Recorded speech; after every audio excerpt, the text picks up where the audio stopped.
Chegamos ao final de uma série titulada Nascido para Morrer, porque o Natal sem cruz não faz sentido.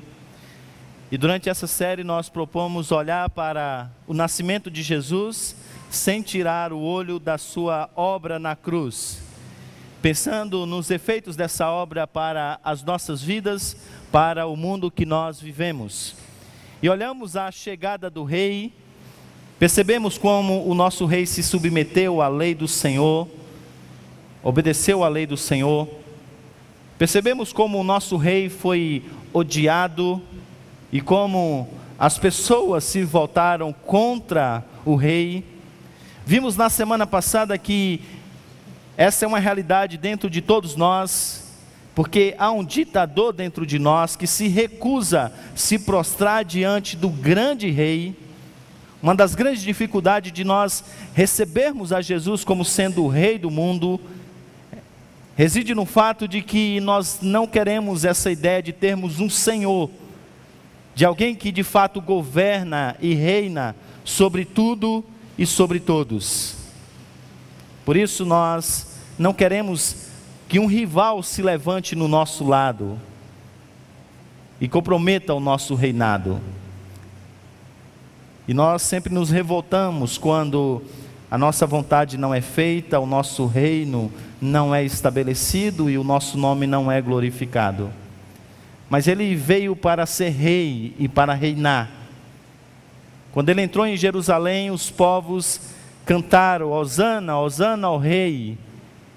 Tributaram a Cristo Jesus a honra que lhe é devida.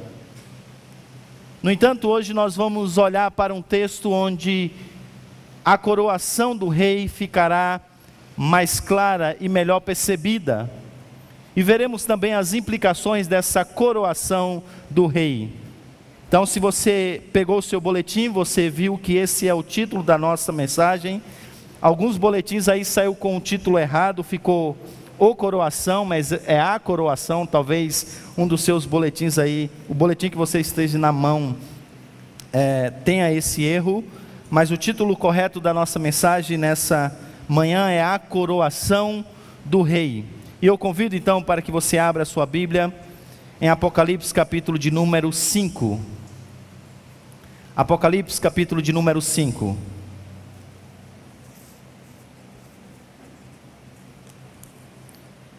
Uma das características da literatura apocalíptica é que ela apresenta a mensagem através de símbolos e de sinais.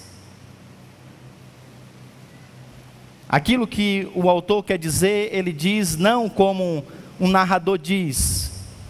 Então, por exemplo, se ele quer dizer que Jesus Cristo é todo-poderoso, ele vai dizer que ele tem 7 chifres. 7 na literatura apocalíptica significa plenitude. Chifre é poder, plenamente poderoso ou todo-poderoso. Então nós vamos perceber na leitura do texto que há uma série de sinais e símbolos. Para nós que não estamos acostumados com esse tipo de literatura, é estranha a linguagem. Algumas coisas parecem não fazer sentido. No entanto, no primeiro século as pessoas estavam acostumadas com esse tipo de linguagem. Quando olhava para esses sinais, logo percebia a mensagem. Assim como você, quando chega em um lugar e tem uma placa com um E e um traço vermelho, você sabe que ali você não pode estacionar. Você pode até parar, mas não estacionar. Se há duas riscas vermelhas, um X no E, então isso quer dizer que você não pode nem parar e nem estacionar. Alguém do primeiro século que chegasse no nosso mundo moderno, pós-moderno, e olhasse para uma placa como essa, não entenderia o significado. Nós entendemos. Não precisa nem ninguém explicar. Até a minha filha sabe que ali não pode nem parar e nem estacionar. Esses símbolos antigos, eles eram entendidos, não são entendidos por nós, mas eram entendidos pela audiência a qual João escreve, a Ásia Menor. Vamos então à leitura, e como todo sermão expositivo, nós vamos fazer basicamente 3 coisas. Vamos ler o texto, vamos explicar o texto e vamos aplicar esse texto, sobretudo, à realidade da nossa vida e à realidade atual da nossa igreja. Então, basicamente, 3 coisas: ler, explicar e aplicar. Vamos à primeira parte, então. Vamos ler o texto. Convido que você, por favor, acompanhe a leitura.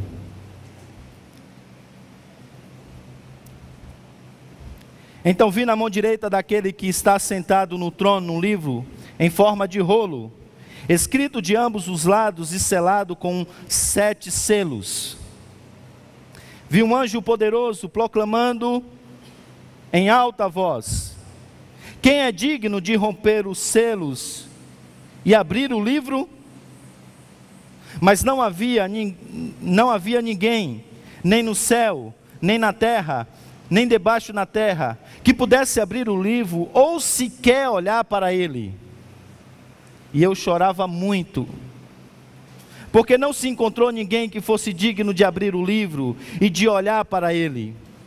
Então um dos anciãos me disse: não chores, eis que o leão da tribo de Judá, a raiz de Davi, venceu para abrir o livro e os seus 7 selos. Depois vi um cordeiro, que parecia ter estado morto, de pé, no centro do trono, cercado pelos 4 seres viventes e os anciãos. E ele tinha 7 chifres e 7 olhos, que são os 7 Espíritos de Deus enviados por toda a terra. Ele se aproximou e recebeu o livro da mão direita daquele que está sentado no trono. E ao recebê-lo, os 4 seres viventes e os 4 anciãos prostraram-se diante do cordeiro. Cada um deles tinha uma harpa e taças de ouro cheias de incenso, que são as orações dos santos. E eles cantavam um cântico novo: tu és digno de receber o livro e de abrir os seus selos, pois foste morto e com o teu sangue compraste para Deus gente de toda a tribo, língua, povo e nação. Tu os constituíste reino e sacerdotes para o nosso Deus, e eles reinarão sobre a terra. Então olhei e ouvi a voz de muitos anjos, milhares de milhares e milhões de milhões. Eles rodeavam o trono, bem como os seres viventes e os anciãos, e cantavam em alta voz: digno é o cordeiro que foi morto de receber poder, riqueza, sabedoria, força, honra, glória e louvor. Depois ouvi todas as criaturas existentes no céu, na terra, debaixo da terra e no mar, e tudo que neles há, que diziam: àquele que está sentado no trono e ao Cordeiro sejam o louvor, a honra, a glória e o poder para todos sempre. Os 4 seres viventes disseram: amém. Os anciões prostraram-se e o adoraram. Vamos orar mais uma vez.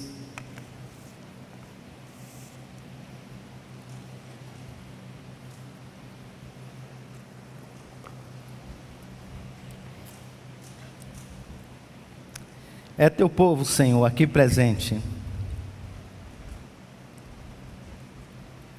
reunido agora, nesse momento sublime do culto que nós prestamos ao Senhor, para ouvir a tua palavra, tua bela palavra, para poder aprender cada vez mais do teu plano salvífico, da beleza do nosso Redentor e Rei.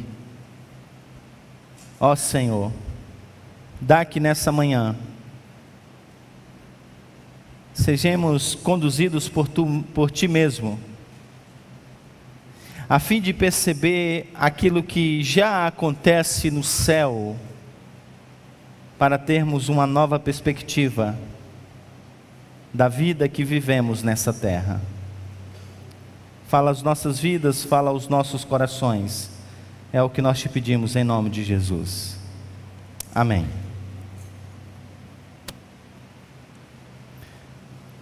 A carruagem de grades de ferro cruzava as ruas de pedras da cidade de Esmirna.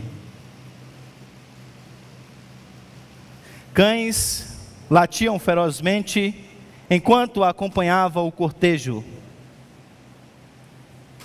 As crianças corriam ansiosas para ver qual seria o desfecho daquela situação.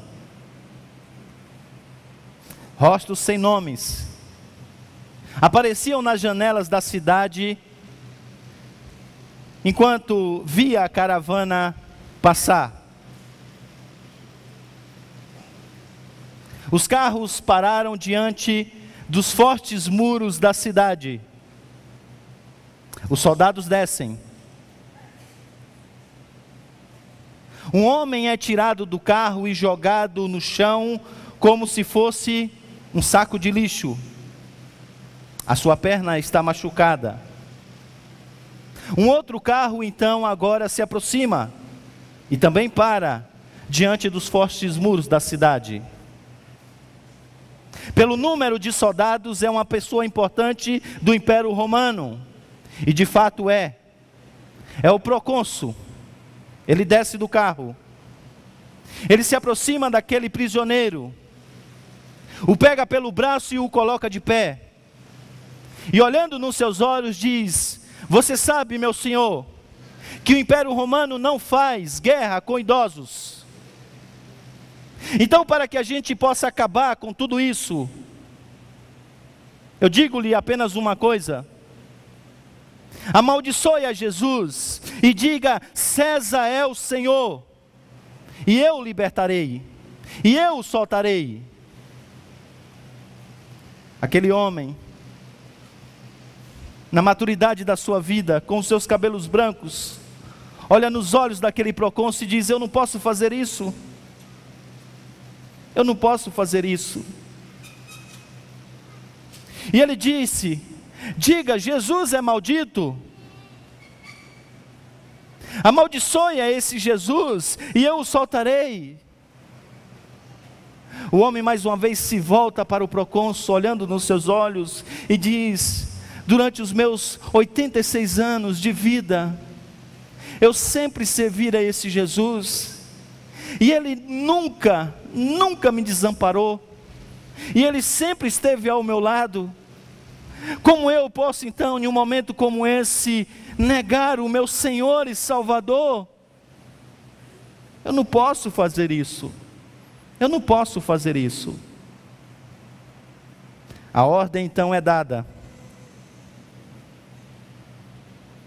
A pira é acesa. E nela é jogada o bispo Policarpo.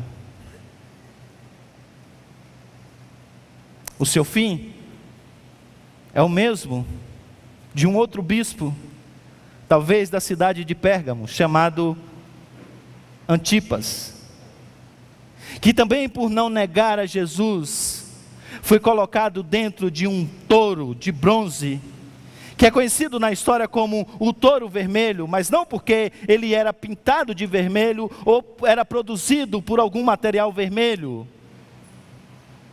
mas porque é como ele ficava depois de estar horas dentro de um fogo,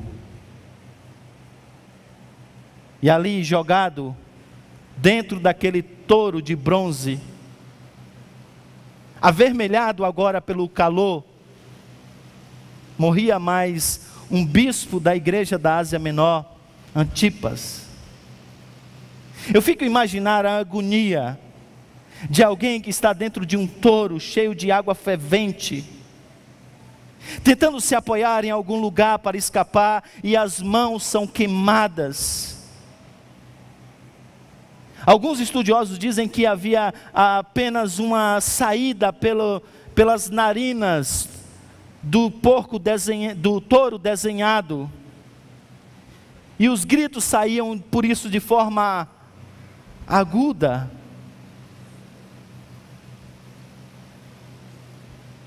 Essa não é uma cena estranha ao primeiro século. Sim, era comum as pessoas que não negavam a Jesus serem lançadas para as feras. Um dos requintes do imperador era exatamente colocar pessoas como sendo tochas vivas para iluminar o caminho até a sua casa. E essa é a realidade no primeiro século. Isso porque agora governa sobre Roma o imperador Domiciano, conhecido como o segundo Nero. O seu governo é marcado pela maldade, pela crueldade. Um homem que tinha colocado sobre os seus ombros o título de Deus e exigia adoração, e exigia ser chamado de Senhor. E ai daqueles que não se prostravam diante da sua estátua ou do seu nome, eram perseguidos, eram mortos. Agora imagine a cena. Nós chegamos para cultuar ao Senhor, e é domingo, é o dia do Senhor, e você olha para o lado e diz: e quanto ao irmão fulano?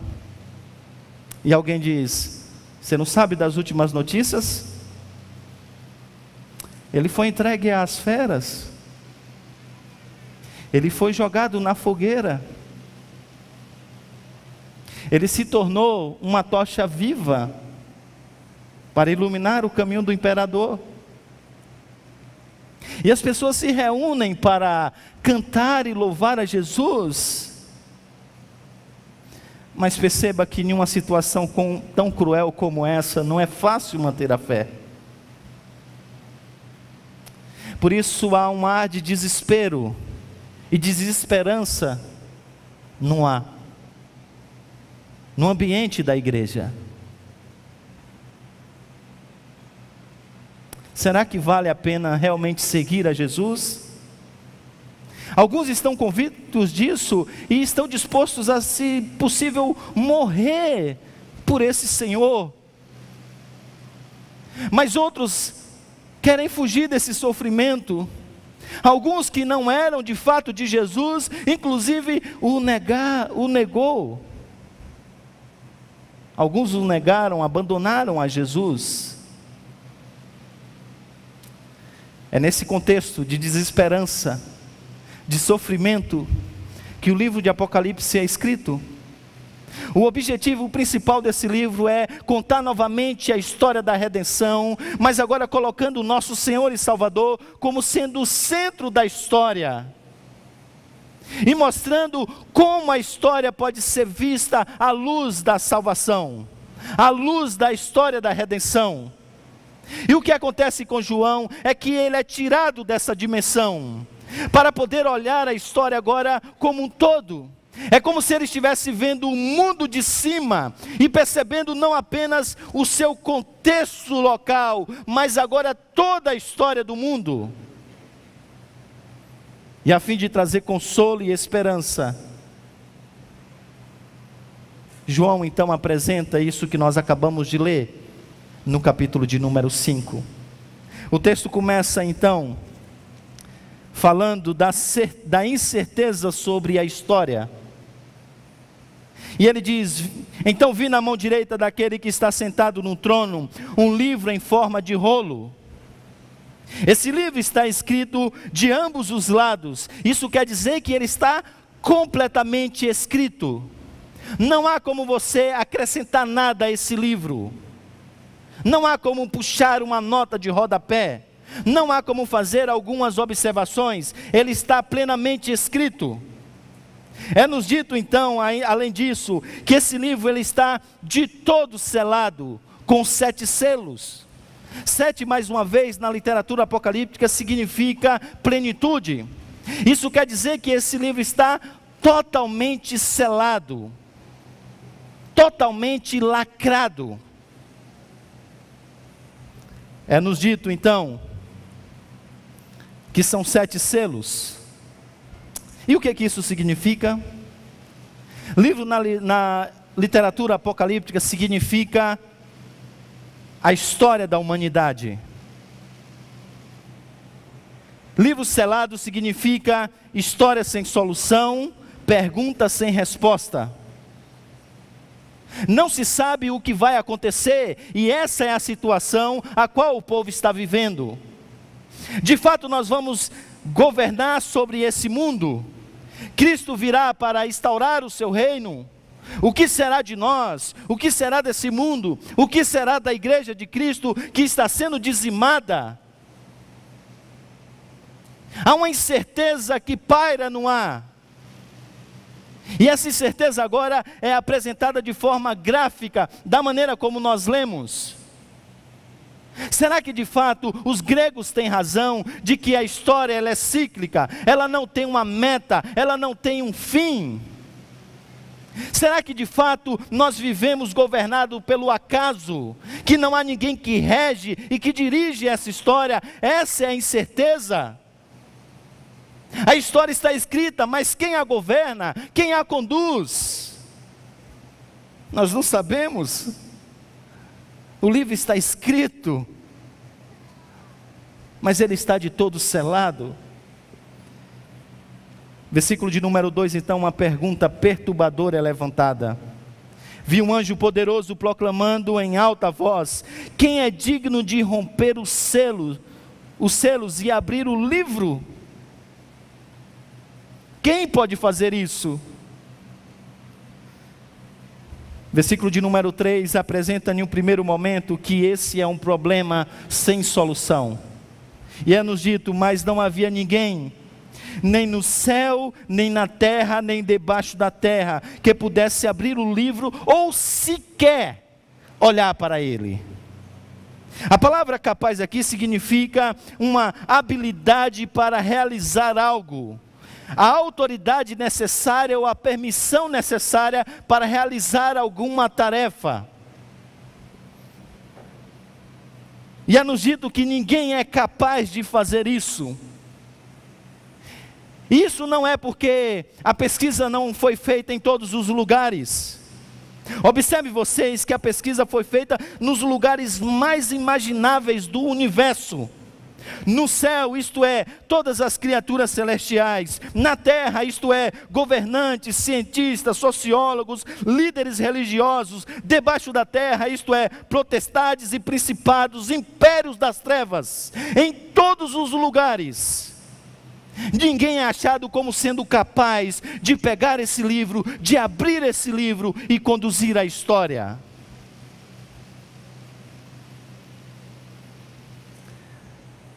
Diante dessa situação,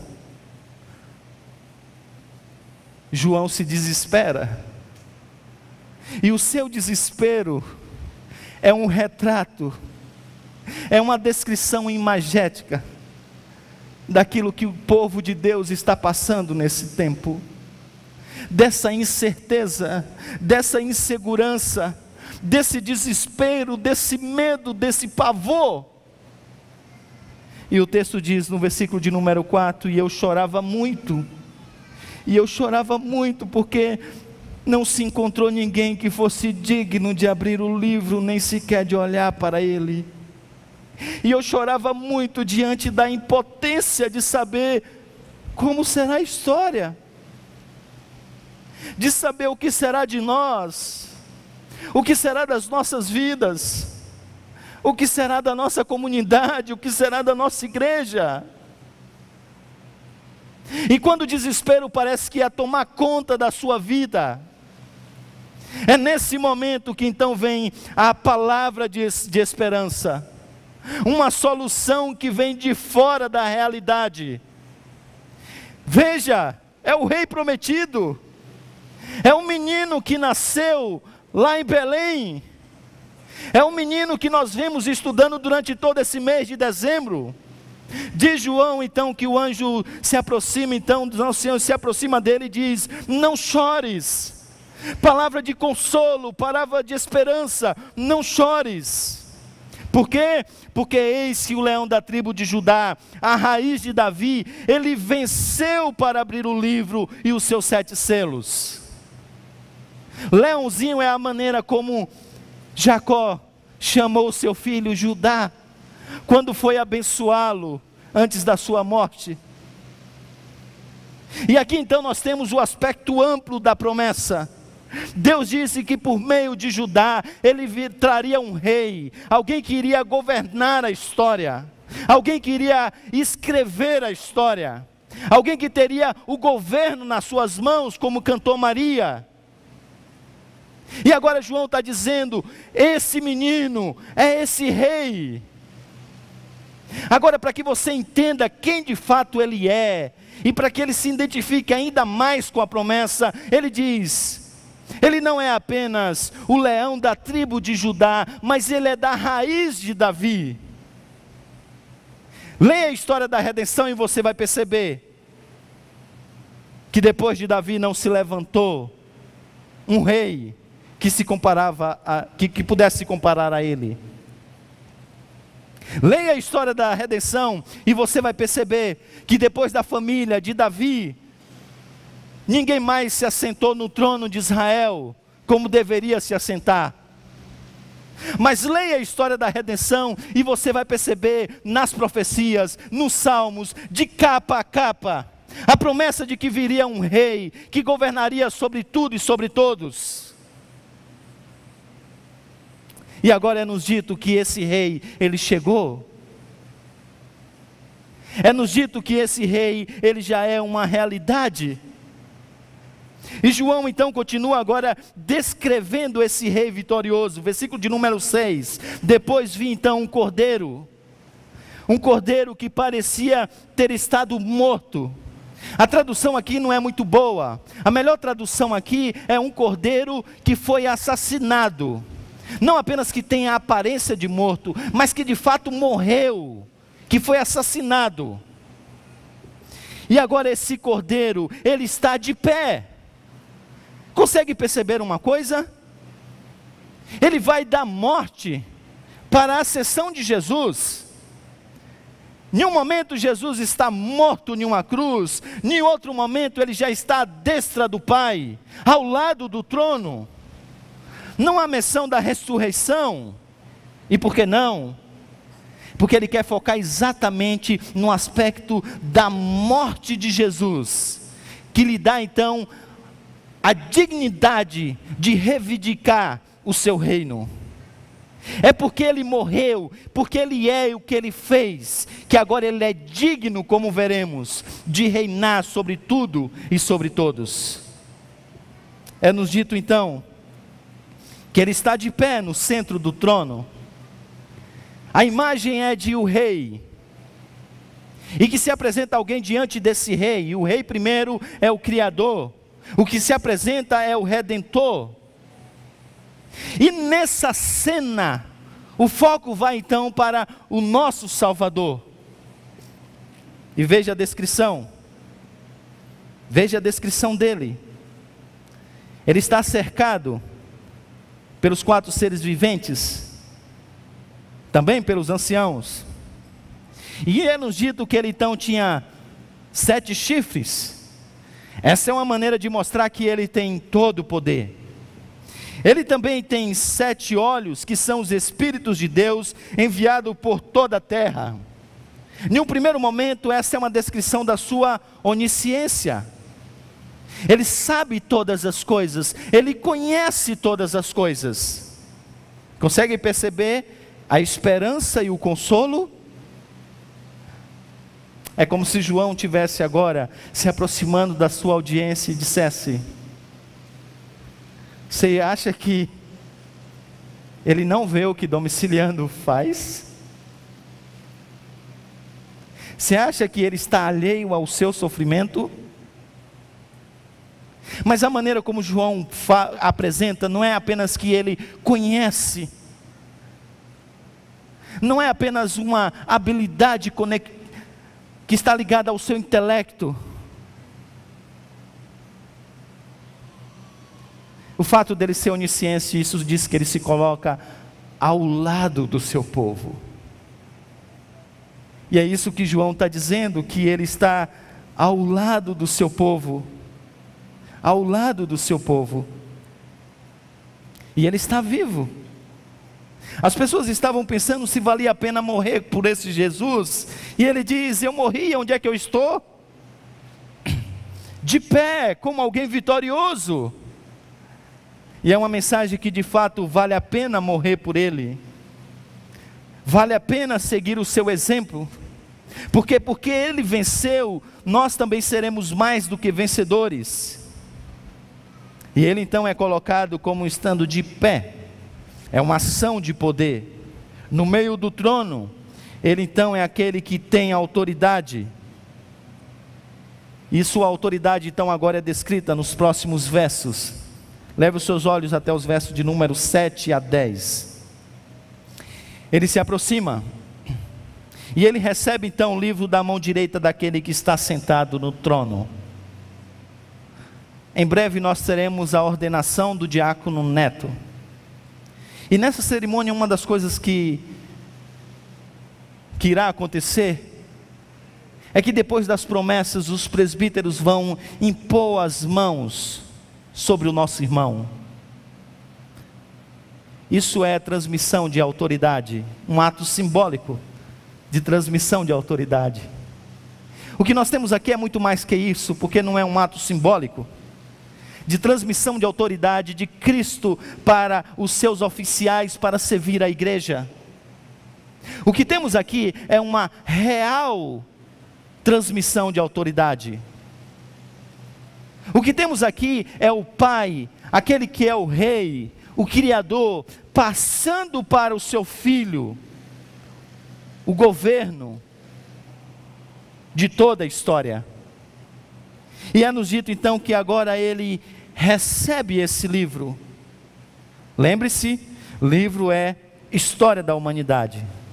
E ao receber esse livro, o texto nos diz que os 4 seres viventes, isto é, toda a criação, é nos dito que os 24 anciãos, isto é, toda a igreja, eles se prostram diante do Cordeiro. É o universo reconhecendo a sua majestade.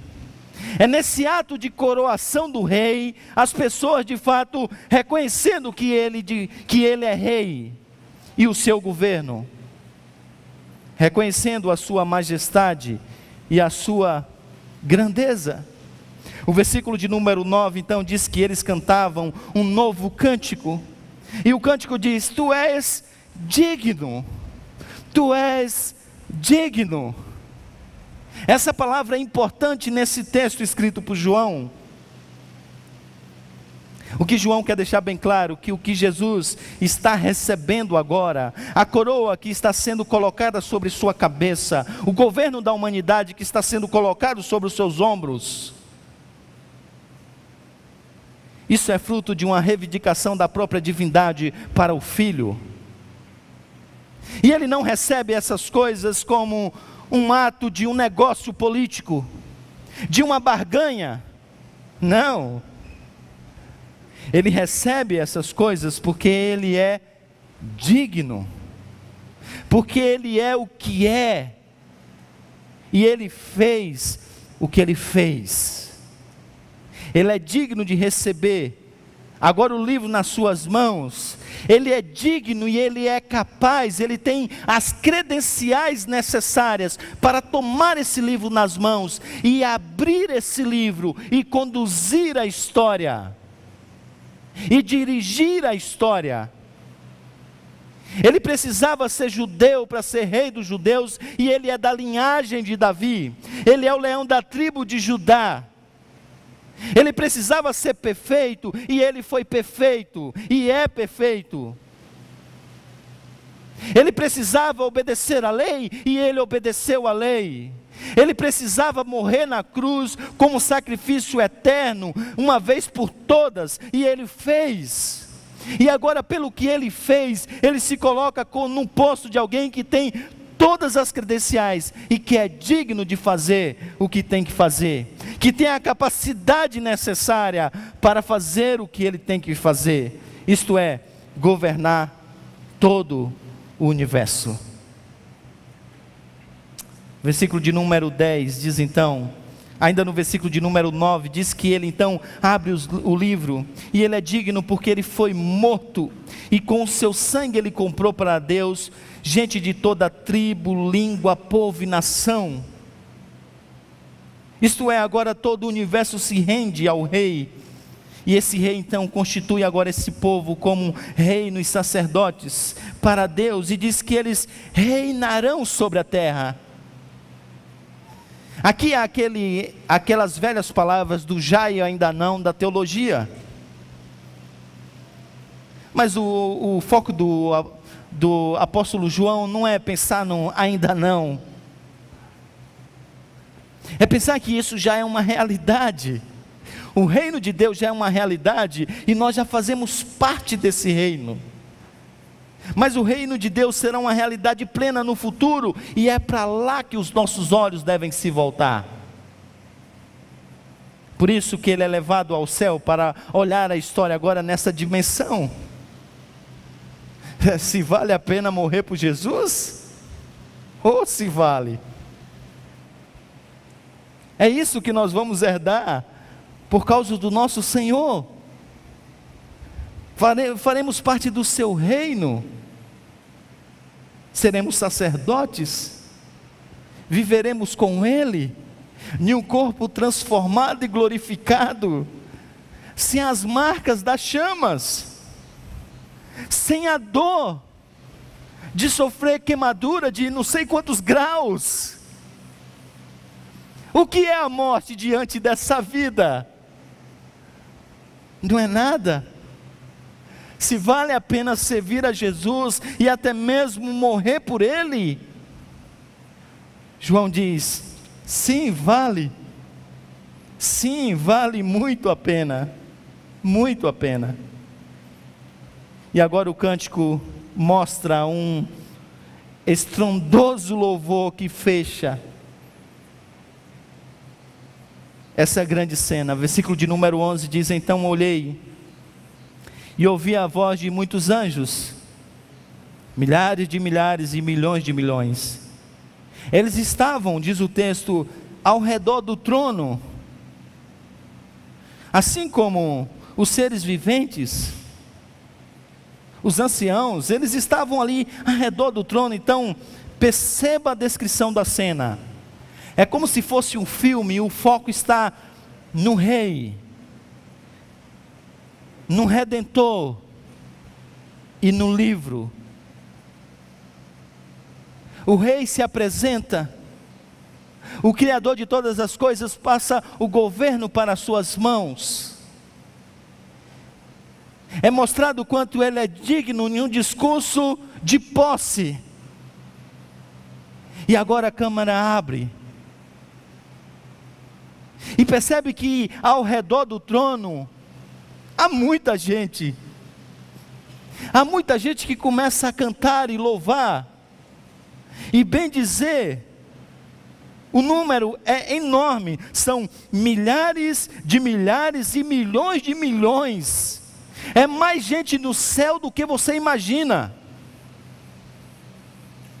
Essa conta já não dá para mensurar, mas para que você veja a grandeza do reino desse rei, e o tamanho da sua majestade, o editor faz, abre mais, e a câmera agora se abre ainda mais, e é nos dito então, agora veja no versículo de número 11,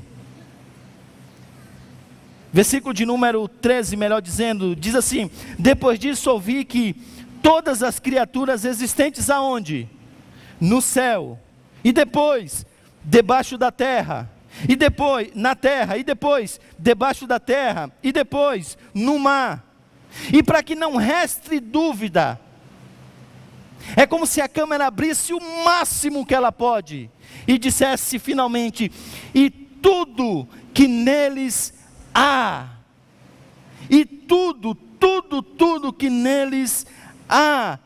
Toda essa multidão agora se reunia em um grande coral, dizendo mais uma vez, tu és digno, digno de receber. E ele diz então, versículo de número 13: àquele que está sentado no trono, isto é, o Deus Criador, e ao Cordeiro, isto é, o Deus Redentor, o nosso Rei, sejam então o louvor, a honra, a glória e o poder para todos sempre.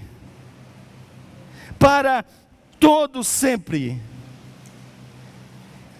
E o texto termina continuando dizendo: os 4 seres viventes diziam: assim seja, assim seja, assim seja, amém.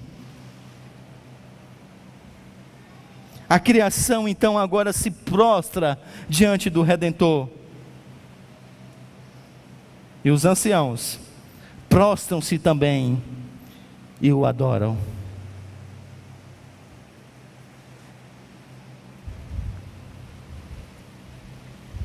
A igreja está sofrendo a perseguição, a martírio, a desesperança é uma realidade. O futuro parece ser incerto e o mal parece estar vencendo o bem. Jesus aparece para um dos presos, é João, é o apóstolo, que não pode mais ensinar na sua comunidade, porque está preso na ilha de Pátimos, esperando a hora da morte. Se apresenta a ele, se revela a ele, e o faz por meio de uma visão, sair dessa realidade e olhar o mundo por outra realidade. E nessa visão ele percebe quem de fato é o Redentor e Salvador Jesus Cristo. Ele percebe a história como contada agora através da luz da redenção. E ele vê que ele reina sobre tudo e sobre todos. E ele escreve agora à igreja dizendo: o nosso rei vive, o nosso rei venceu, e porque ele venceu, nós também venceremos. Porque ele venceu, ele agora se coloca do nosso lado, nós não estamos sozinhos nessa luta. Sim, João, mas e quanto os nossos inimigos? João diz: eles não passam de servos para cumprir o seu propósito. Sim, João, mas isso não é justo. Por que nós temos que viver em um reino tão mau? Por que ele não fulmina de uma vez por toda, Domiciliano, não mata esse imperador? E ele diz: não, calma, gente. Ele está lá com a história da humanidade escrevendo, e um dos aspectos dessa história é exatamente que ele está pesando tudo na balança. Vocês não leram o Salmo de número 2? Que é melhor estar atrás dele do que na frente dele, num grande e terrível dia. Eles vão ter que enfrentá-lo, enquanto nós teremos consolo de fazer parte do seu reino. Ele reina, ele é rei. Bem, irmãos, e se ele reina e ele é rei, então isso deve mudar a nossa perspectiva de ver a vida na terra. E esse era o objetivo de João com esse texto. João é transportado para ter uma visão de como é o céu, de como é a história, para que depois disso pudesse agora olhar para a terra e dizer: faz sentido viver assim, assim e assim, à luz dessa realidade. E se Cristo de fato então é rei, e ele foi o rei coroado, e a cerimônia de posse mostrou de fato quem ele é, revelou de fato quem ele é, então faz sentido fazer aquilo que João disse, que é orar com muita fé. É por isso que as orações são apresentadas nesse texto. As orações dos santos que sofrem são apresentadas, porque de um lado Jesus está ouvindo e ele vai julgar todas as coisas. De um lado, Jesus está ouvindo e ele exercerá o seu juízo temporário, mas sobretudo eterno no último dia.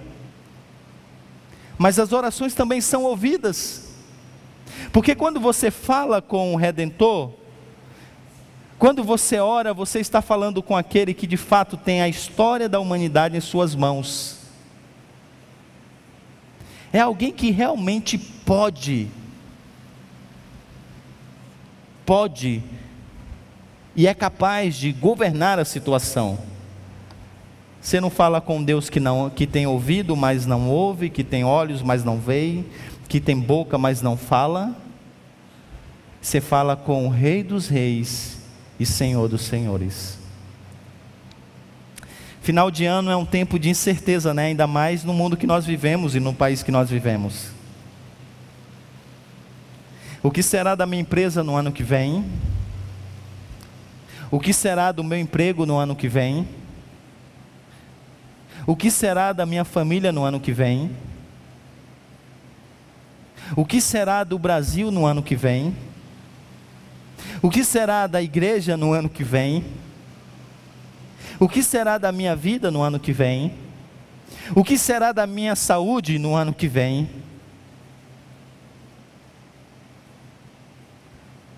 Se Ele é Rei dos Reis e Senhor dos Senhores, faz sentido orar, mas não faz sentido ter ansiedade. Porque se Ele governa todas as coisas e está escrevendo a história,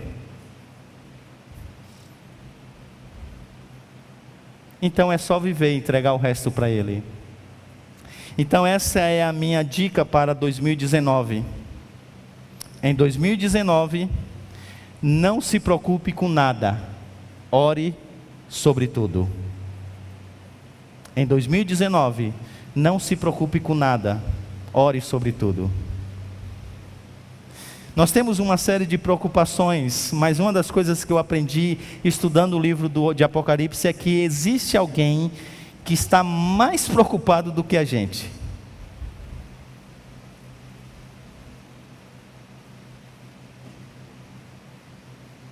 Houve um tempo que eu me preocupava. Puxa, o que será da Igreja Aliança diante de tantos desafios que nós temos para frente? Eu confesso para você que eu nunca cheguei a perder o sono por isso, mas eu tinha preocupação. Hoje eu perco mais o sono sonhando com os projetos em Cosmópolis e Arthur Nogueira. Até que eu aprendi com Apocalipse que existe alguém que está muito mais preocupado com a igreja dele do que eu. E que tem um poder de conduzir as coisas de uma maneira que ninguém tem. O que nos resta então? Orar. Orar e descansar.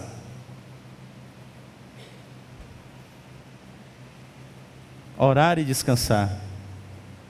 Todo o trabalho é dele, o nosso trabalho é descansar nele. Mas há uma outra coisa que eu queria falar a vocês. Tem a ver com o Evangelho e tem a ver com os nossos projetos.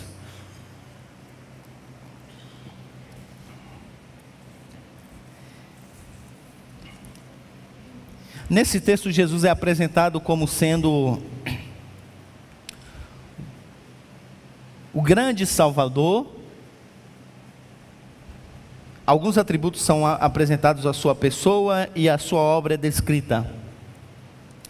E o apóstolo Paulo, quando foi falar sobre evangelização e quando foi falar sobre expansão desse reino de Cristo, ele escreveu uma carta para a igreja explicando por que ele queria estender a missão. Por que ele queria deixar de estar onde ele está para ir para outros lugares. E a nossa realidade, a gente precisa agora expandir, a gente tem projeto de revitalização e plantação de novas igrejas. E ele disse: eu não me envergonho do Evangelho, porque o Evangelho é o poder de Deus para a salvação de todo aquele que crê, primeiro o judeu e depois o grego. A primeira coisa interessante que eu aprendi essa semana, enquanto estudava, tenho estudado sobre plantação de igreja e revitalização, fazendo cursos pela internet, lendo materiais, assistindo vídeos, preparando para os nossos projetos. E me deparei com a palestra do reverendo Ronaldo Lidório, e ele explicando, uma palestra falando sobre revitalização e plantação de igreja. E aí ele diz assim, primeiro ele começa explicando o que é o Evangelho. E ele diz, olha, vocês já perceberam que à luz do que Paulo está dizendo, aqui nesse texto que eu acabei de ler, Romanos 1,16, à luz do que ele disse anteriormente, o Evangelho nada mais é do que Cristo. E aí ele lê os versículos anteriores para mostrar que o Evangelho nada mais é do que o que Cristo é e o que ele fez. Essa é a boa nova. Então ele diz, o Evangelho então é Cristo. Cristo é o Evangelho. Cristo é o Evangelho. E se Cristo é o Evangelho, isso traz algumas implicações. Primeiro,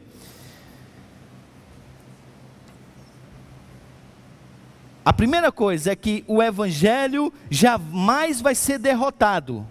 Porque como a gente acabou de ver, Cristo é vitorioso e vivo. Então, o Evangelho nunca vai ser derrotado, porque se o Evangelho é Cristo e Ele é o que é, o Evangelho não vai ser nunca derrotado. Ele pode sofrer oposição, os seus pregadores podem ser perseguidos, o Evangelho pode ser questionado e as pessoas podem até não crer no Evangelho, mas o Evangelho sempre será o Evangelho. O Evangelho nunca deixará de ser o Evangelho. Essa é uma grande realidade, porque o Evangelho é Cristo, e se o Evangelho é Cristo, ele nunca será vencido. De igual modo, se você deixa de pregar o Evangelho, na verdade você está deixando de pregar a Cristo. E esse, segundo ele, é o fracasso das igrejas. Porque deixaram de pregar o Evangelho para pregar outra coisa que não Cristo. Quando você deixa de pregar Cristo, você deixou de pregar o Evangelho. E esse é o fracasso da igreja, porque quis Deus, na sua soberania, que o Evangelho, que é Cristo, fosse o poder de Deus para libertar o homem.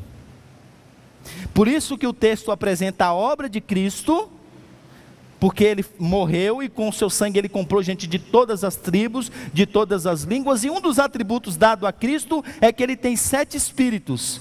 É o Espírito Santo de Deus que foi espalhado por toda a terra, que aponta não apenas para a sua onisciência, mas o aspecto poderoso da sua obra.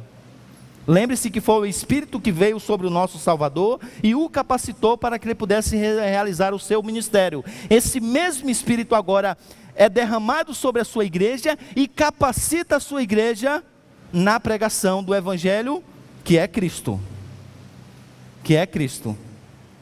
Por isso que o apóstolo Paulo diz, quando ele vai escrever em 1 Coríntios, que ele vai pregar a Cristo no poder do Espírito. Ele vai pregar a Cristo e aguardar a ação de Deus por meio do seu Espírito. E é isso que vai fazer com que a igreja seja revitalizada ou plantada. Por isso, o Evangelho não é um plano da igreja para salvar o mundo, mas um plano de Deus para salvar a sua igreja. Porque o Evangelho, ele é poderoso para aqueles que fazem parte desse grupo que Cristo comprou com o seu próprio sangue. Para uns vai ser zombaria o Evangelho. Eles vão zombar do nosso Redentor. Eles vão armar montins para falar, vamos contra ele, vamos arrancar essas algemas. Vamos nos libertar desse reino, desses valores. E eles vão se voltar contra o Redentor. Para uns será loucura, para outro escândalo. Mas para o reino de Deus, para a sua igreja, esse será o poder de Deus. Então, o que valida a igreja é o Evangelho e não o contrário. Não é a igreja que que valida o Evangelho? É o Evangelho que valida a igreja, fazendo então dele sendo o poder de Deus. Agora, o que acontece? As pessoas não entendem o que é o Evangelho, porque elas não entendem a pessoa de Cristo. Então, a mensagem de proclamação é outra coisa que não Cristo. E muitas vezes está conectadas à doutrina da própria igreja, às pessoas e não a Cristo.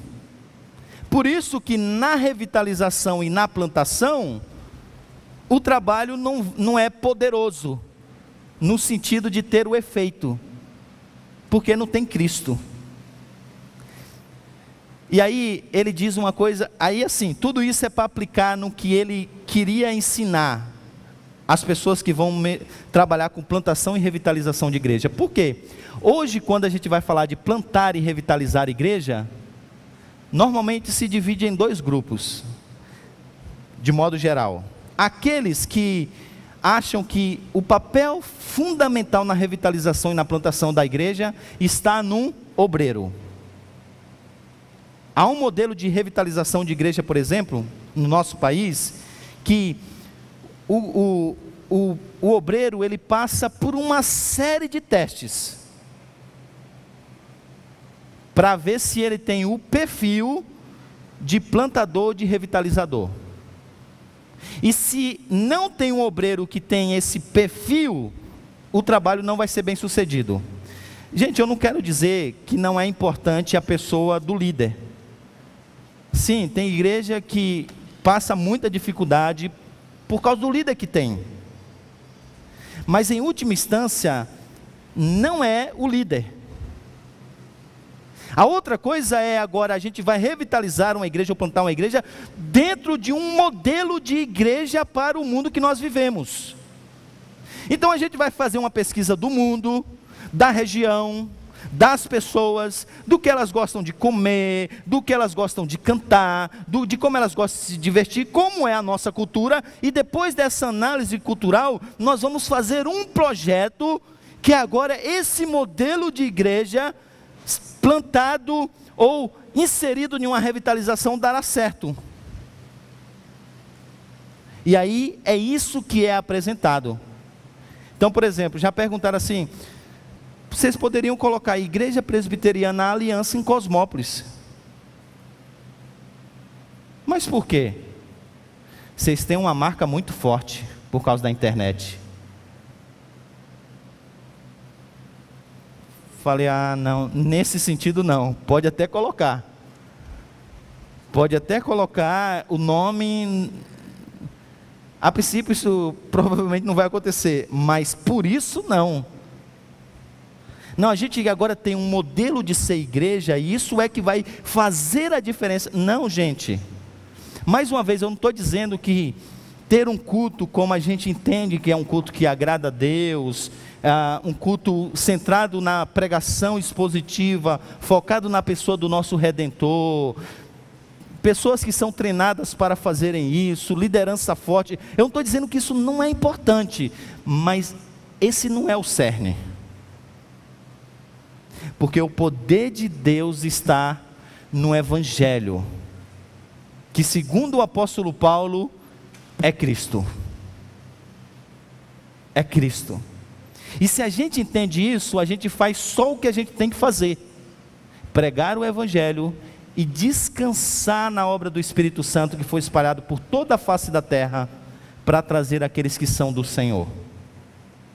Não precisa vestir fantasia, não precisa ser engraçado no sermão, não precisa cantar o que o pessoal gosta, porque quando Deus quer, não há quem não queira. É o Evangelho, é Cristo que foi morto e é digno de trazer aqueles que são seus. Ele tem essa capacidade, a Ele foi dada essa capacidade, Ele tem essas credenciais. Eu como pastor, os meus irmãos presbíteros, o pastor auxiliar que virá, essa própria igreja, são apenas meios pelos quais Ele faz o que Ele tem que fazer, mas o poder está inerente no nosso Salvador. Eu digo isso porque a gente está tomando a glória que deve ser dada somente a Ele. É Ele que é digno de receber essas coisas, porque Ele fez o que fez. Ele fez o que fez. A glória não pode ser nem um pouquinho dividida com qualquer outra coisa, senão Ele. Essa é a segunda coisa. Terceira e última coisa. A terceira e última coisa é que, você viu como o nosso Salvador foi aqui apresentado? Como sendo um rei indescritível. Mesmo com essa imagem toda, mesmo a câmera fazendo assim, ó, não dá para descrever o nosso rei. E agora esse que viveu no mundo o tempo todo, como a gente viu até agora, servindo, nos convoca para servi-lo. O Dr. Russell Shedd diz que dos elementos que ele aqui recebe como tributo nesse ato de coroação, alguns são dados pelo próprio Deus, outros são oferecidos reverentemente, humildemente pela igreja. O Pai dá a ele o poder, o domínio sobre todas as coisas, e a sua igreja agora se reúne para dar o louvor. A sua igreja agora se reúne para dar a força, o vigor físico, a riqueza, a sabedoria, e tudo isso já veio dele. Então quis Deus que o seu povo fosse capacitado por Ele mesmo, para agora servi-lo, enquanto Ele governa e reina esse universo. Ele faz isso usando os seus servos. A primeira coisa então, que isso é um grande privilégio. Que privilégio, irmãos. Você jamais deveria dizer não a uma convocação para servir da igreja de Cristo. Porque se esse rei é o que é nessa grandeza, rapaz, fazer parte disso aí é uma coisa indescritível, gloriosa. Mas isso também é responsabilidade. Porque se ele é digno de receber tudo isso, tem que ser sempre com o melhor. Tem que ser sempre com o melhor. E o John Piper diz, falando sobre esses mártires, que eles revelam a preciosidade do nosso rei, porque eles estiveram dispostos a morrerem, não apenas no sentido metafórico, como Cristo disse: quer vir após mim, tome a sua cruz, negue a si mesmo e morra. Não, eles foram até a última consequência pelo testemunho. E o John Piper diz: isso mostra a glória do Salvador, e como o nosso Salvador se alegra, porque aí está a prova de que não existe nada mais precioso do que o próprio Cristo. Nem a própria vida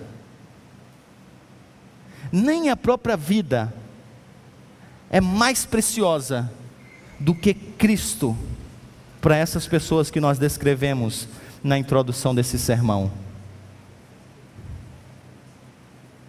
Mas isso é apresentado de uma forma assim que, puxa, não precisava tanto, né?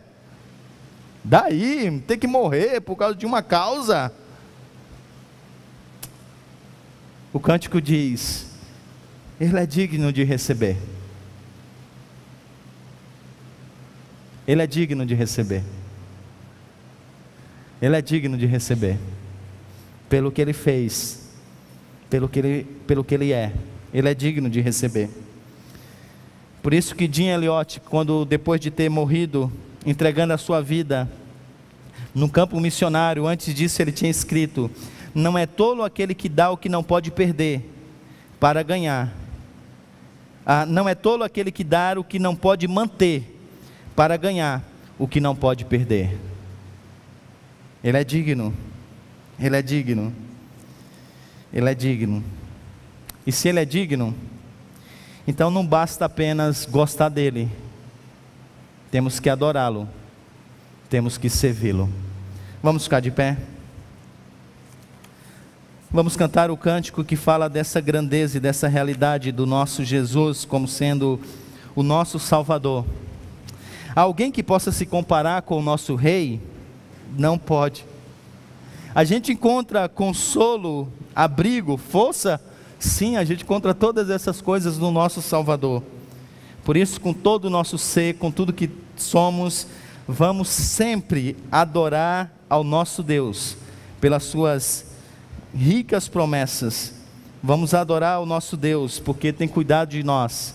Vamos dedicar a Ele tudo que temos e somos, e vamos confiar apenas nele, porque Ele é digno, Ele é capaz. Cantemos.